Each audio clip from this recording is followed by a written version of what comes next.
সন্ধ্যাবেলায় চটজলদি যদি কোনো স্ন্যাক্স বানাতে চান তো এই রেসিপিটা একবার ট্রাই করতে পারেন। খেতে হয় খুব টেস্টি।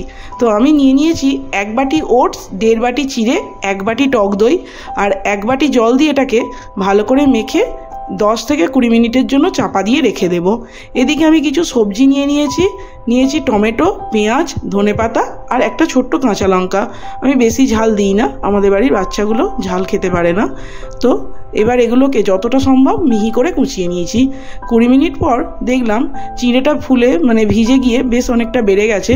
সেই জন্য আমি একটা অন্য পাত্রে ঢেলে নিয়েছি। আরও এতে আমি 1/2 বাটি মতো জল অ্যাড করেছি। ভালো করে এটাকে মেখে নেব।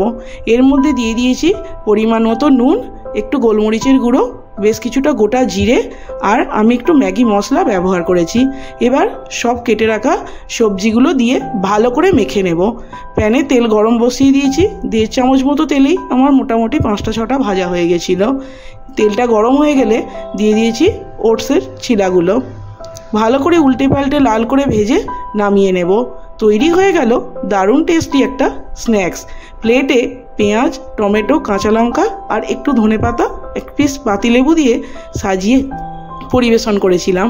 খেতে হয়েছিল খুব টেস্টি। তো রেসিপিটা কেমন লাগলো অবশ্যই কমেন্টসে জানাবেন। ভালো লাগলে প্লিজ একটা লাইক করে দেবেন। আর আপনারা যদি বাড়িতে এটা ট্রাই করেন তো কেমন লাগলো অবশ্যই আমাকে কমেন্টসে জানাবেন। নমস্কার।